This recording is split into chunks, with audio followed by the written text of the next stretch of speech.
आज हम बात करेंगे नॉर्मल प्रेगनेंसी में जो फिजियोलॉजिकल चेंजेस, मतलब प्रेगनेंसी के दौरान जो आपकी बॉडी में नॉर्मल चेंजेस आती हैं उनके बारे में बात करेंगे। ज़्यादातर ये इसमें नोटिस की गई हैं प्रीमी ग्रेविडा, मतलब फर्स्ट टाइम जो प्रेग्नेंट होती है वुमेन, उसमें ज़्यादातर नोटिस की गई हैं।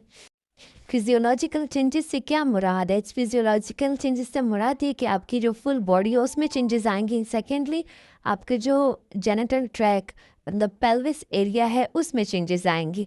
किडनीज भी होगी, यूट्रस भी होगी, फिलोपियन ट्यूब, ओवरी, सारी चीज़ों में चेंजेस आएंगी। यूट्रस विद टाइम साइज में इंक्रीज़ करेगा, उसकी जो ब्लड सप्लाई है वो भी इंक्रीज़ हो जाएगी, और उसके जो मसल्स हैं वो भी हाइपरट्रॉफी हो जाएगी, बढ़ जाएंगे। ठीक हो गया। आज 3 टाइप्स ऑफ मसल प्रेजेंट हैं यूट्रस में। एक इनर सर्कुलर, एक middle, criss cross and outer longitudinal.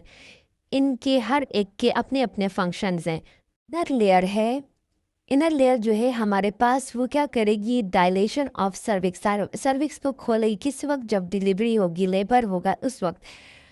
ये आउटर लेयर जो है, आउटर लॉन्गिट्यूडनल लेयर, क्या करेगी? कंट्रैक्शंस देगी। ठीक होगी, कंट्रैक्शन ड्यूरिंग लेबर, और लेबर के दौरान शॉर्ट, मतलब छोटी हो जाएगी ये लेयर। इसके अलावा ये क्या करेगी? हेल्प करेगी एक्सपल्जन ऑफ फीटस, फीटस को निकालने में हेल्प करेगी, ये इसका काम होगा। यही मसल जो क्रिस क्रॉस मसल हैं, ये क्या करेंगे? इनका एक और बेनिफिट है कि ये जो है blood loss, due to the contraction of muscles, blood loss जो है वो कम होगा, क्योंकि वेसल जो है, ब्लड वेसल जो है कॉन्स्ट्रिक्ट हो जाएंगी, तो उसकी वजह से ब्लड लॉस कम होगा during delivery. Normal blood supply से काफ़ी हद तक अच्छी ब्लड सप्लाई मिलेगी ड्यूरिंग प्रेगनेंसी यूट्रस को। Uterus contain 1500 ml of blood. Uterus कितना ml ऑफ ब्लड कंटेन करेगा? 1500 ml। हम बात कर लेते हैं जेनिटल ऑर्गन्स की। जेनिटल ऑर्गन में सबसे पहले यहाँ पे सर्विक्स लिखा गया है। सर्विक्स जो होगी वो सॉफ्ट हो जाएगी, क्योंकि वहाँ पे ईस्ट्रोजन की वजह से ग्लैंड जो है वो इंक्रीज कर जाएंगे अपनी साइज़ में, म्यूकस सिक्रीट करेंगे ये ग्लैंड्स, और यही ग्लैंड्स जो हैं ये एक प्लग फॉर्म करेंगे, जिसको अपर क्यूलम कहते हैं। ठीक हो गया। This plug of mucus help to prevent bacteria from entering the vagina. अंदर जाने से बैक्टीरिया वगैरह से तहफ़्फ़ुज़ के लिए प्लग बन जाता है, क्योंकि उस वक्त जो है यूटीआई होने के चांसेस ज़्यादा हो जाते हैं ड्यूरिंग प्रेगनेंसी। तो ये एक बैरियर के तौर पे काम करता है ये प्लग। अब ओवरीज की बात की जाए, अब अगर कॉर्पस ल्यूटियम की फॉर्मेशन होगी तो क्या होगा कि वो डिजनरेट कर जाएगा, मतलब वो ख़त्म हो जाएगा, और उस जनरेट होने के बाद जो सारे फंक्शंस हैं वो कौन करेगा? प्लेसेंटा परफॉर्म करेगा। इसके बाद हम लोग पढ़े जॉइंट्स के बारे में, कि जॉइंट जो होते हैं to the influence of hormones, hormones की वजह से जो है क्या होता है कि हमारे जो जॉइंट्स हैं causes relaxation of joint spaces. ये जो हार्मोन्स हैं ये जॉइंट स्पेसेस में रिलैक्सेशन कॉज कर लेते हैं, जिसकी वजह से हमें पेन, बैक एक और डिफरेंट पेन स्टार्ट हो जाए। जेनिटल ऑर्गन के बारे में अगर बात करें, वहाँ पे क्या होगा प्रेगनेंसी की वजह से, वो जगह उसमें कैसे डिफ्रेंसिएशन कर सकेंगे? प्रीमिक ग्रेविड में आप ये चीज़ें नोटिस करेंगे कि जो जेनिटल ऑर्गन, वल्वा वगैरह है, लिपियम मेजोरा मिनोरा, ये चीज़ें जो हैं ये डार्कर हो जाती हैं, ब्लूइश कलर में, एडिमेटस स्वेल हो जाती है, हाइपरट्रॉफी हो जाती है इनकी ग्लैंड्स की। यहाँ पे जो ग्लैंड्स प्रेजेंट है उनकी हाइपरट्रॉफी हो जाएगी, और ये आपको कौन से कलर में मिलेंगे? ब्लूइश पर्पलिश कलर में। इसलिए क्या होता है कि जो इंटरनल विजाइना है, due to the hormone oestrogen, progesterone की वजह से हम विजाइना को जो है वो पीएच एसिडिक, ज़्यादा एसिडिक हुआ होता है, जिसकी वजह से बर्निंग, इचिंग, ये चीज़ें जो हैं कॉमनली देखी गई हैं प्रेगनेंसी के दौरान। ब्रेस्ट में हमारे पास कौन कौन सी चेंजेस आएंगी? ब्रेस्ट जो कलर है, जैसे कि अक्सर पिक्चर में शेयर किया गया है कि ब्रेस्ट का जो कलर है, एरोला, एरोला का जो साइड पे कलर्स हैं वो जो है वो डार्कर हो जाएंगे। उसके साथ जो हमारे पास सिबिशियस ग्लैंड हमें जो नज़र नहीं आ रहे होते, 13 to 15 जो होते हैं वो हमें नज़र नहीं आ रहे, वो भी प्रोमिनेंट हो जाते हैं। जो हमारे पास ये निपल है ये इरेक्ट हो जाती है, इंक्रीज कर जाता है ब्रेस्ट जो है वो साइज़ में, और इससे सिक्रेशन स्टार्ट हो जाती है। 12 वीक से कोलोस्ट्रम जो है वो सिक्रेशन स्टार्ट हो जाती है, इसमें बनना 12 वीक से स्टार्ट होते हैं, सिक्रेशन टर्म के टाइम पर स्टार्ट हो जाती है।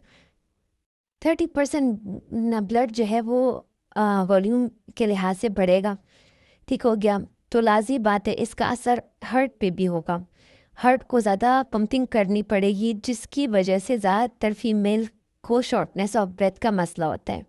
और फीमेल जो मदर होती है वो एनेमिक भी होती है ड्यू टू दिस कंडीशन।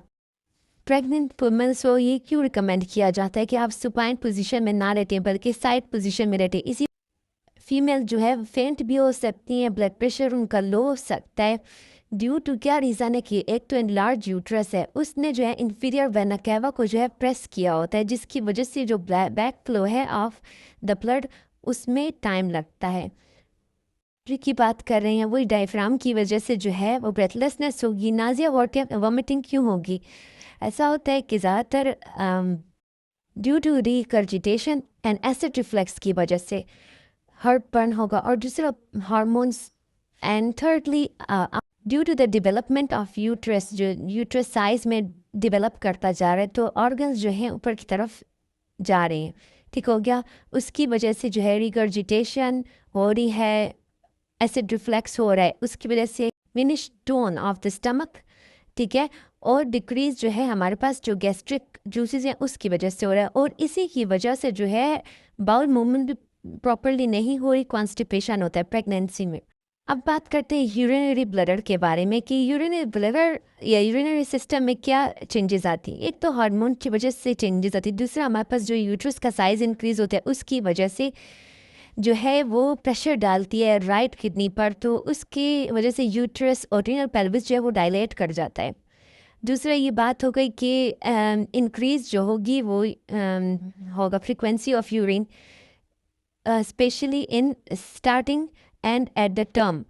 इन दोनों टाइम पे जो है इनकॉन्टिनेंस या यूरिन का बहुत जल्दी आना हो फील होगा। ठीक हो गया, कहते हैं टोटल जो वेट गेन होगा वो 9 kg होगा। फीटस को शामिल करेंगे, उसमें एमनियोटिक फ्लूइड आ जाएगा, उसमें जो आपके ऑर्गन्स डेवलप हुए हैं उनकी वजह से इतना वेट, और जब आपकी डिलीवरी हो जाएगी उस वक्त आपका तकरीबन पूरी परफ्यूरियम के बाद जो होगा वो 2 kg वेट आपका होगा मैक्सिमम। मैंने यहाँ पे BMI भी शेयर की कि प्रेगनेंसी पहले कितना BMI हो सकता है और रिकमेंडेड वेट गेन प्रेगनेंसी के बाद आपको कितना वेट गेन होगा, ये चीज़ें इसमें शामिल।